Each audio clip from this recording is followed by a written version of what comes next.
Hey guys, welcome to another episode of Not Your Dad's Beer. Your host, Marc. Today I'm at Euclid Hall, and this is where I work, and this is where I play. Today I'm playing big time. I got the day off, and I'm drinking a Founder's beer. I'm drinking Backwoods Bastard. Picked up 2 of these in beer trades. I've seen some phenomenal reviews on it. In fact, the Viking beer review was awesome because it was the best beer the guy had ever tasted. It was so cool to see that. You could see it in his face. There's nothing better he's ever had, and that was exceptionally just fun to watch. So I got 2 of these bottles, and I figured I'd go ahead and crack one open now. This is 10.2%. It is a, well, they call it an ale aged in oak bourbon barrels, but it's actually a wee heavy. So when you look at Scotch ales, you got 3 different tiers, 60, 70, 80. 80 is called the wee heavy, or 80 shilling, and that's what we're hopping into. It's the largest of the Scotch ale. But I figured with the beer trades going on, just show a little bit of love to the people who hooked me up, and I'm gonna hook it up right back. So, without any further ado, let's see how it pours, smells, tastes, and get into the Backwoods Bastard. Stay tuned.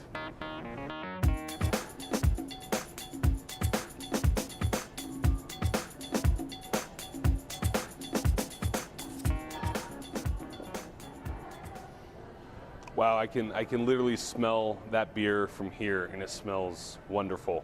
All right, so right away you can see it has a very custard-looking head right on top. The head itself faded really quickly.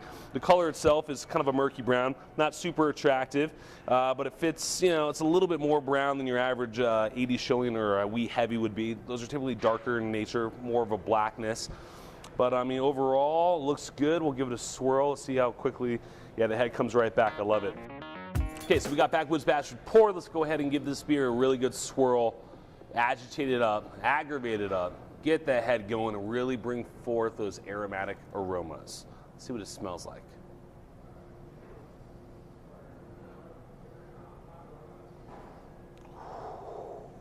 That's awesome. You're getting that rich bourbon barrelness, if you will, with vanilla making it rich instead of so woodsy. There are like really dark, supple raisins in there with a sweet, like syrup molasses to it. And it's creamy. It's very thick.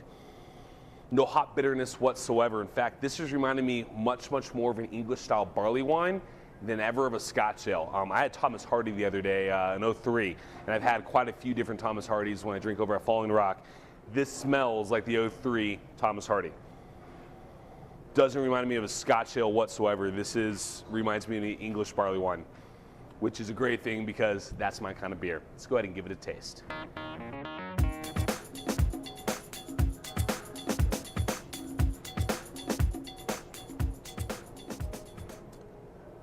It's delicious. I can see why when I watched the Viking beer review, he said this is the greatest beer he ever had. It's not the greatest beer I've ever had. However, it's exceptional. Way more characteristics going on in the nose than the actual body of the beer in terms of flavor. They nailed the nose down, but I think this is one of those beers where smell and sip and smell and sip. That way you get all these flavors and characteristics going on in your palate from the aroma, and then you taste the beer and it finishes it off, gives it that balance instead of making it even more complex.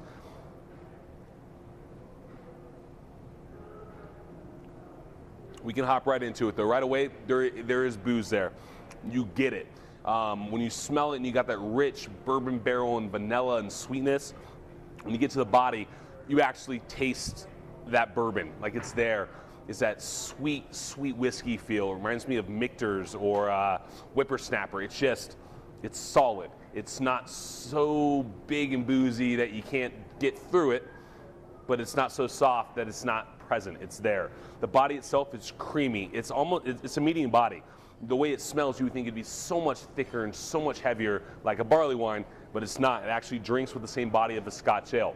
In terms of the flavors themselves,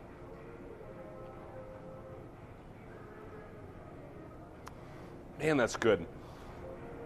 It's just all so subtle. There are very subtle chocolate notes. I believe in the Viking beer review, he said baker's chocolate. I get that. There is this rich chocolate flavor, but it's subtle. It's not like drinking a chocolate stout where it's predominant and in your face. Subtle on the back note, if you will. Really blends well with the whiskey notes. There's a Really good woodsy feeling on the very finish. That's that oak that from the barrel aging, which is solid. It's not too heavy, not too light. There is a touch of smokiness that I'm getting in my mouth. Just minor. Not getting a ton. I mean, there's bitter in this beer. Subtle bitter on the back. Like I said, everything about tasting the beer is subtle versus the nose itself, which is just in your face and gorgeous. And it really reminds me of a beer that the body is meant to complement the aroma without outshining it. Smooth, creamy body, medium bodied, touch of bitter on the finish, really good booze notes to it, but not overwhelming, just enough to remind you that this is going to be barrel aged. And it's smooth, it has a very lingering woodsy finish to it, an oaky finish. It's impressive, to say the least, just how subtle and balanced this beer is. Got one more I'm going to sit on for a while. You know, at 10-2, I can put some years behind it. I really want to see how that nose develops. I really want to see how the body develops. Thanks for joining me. I'm Marc Bays, Not Your Dad's Beer. I'm going to see you guys next time. Founders, Backwoods Bastard. If anything, the label reminds me of a pissed off, evil looking Gandalf. And this is Not Your Dad's Beer.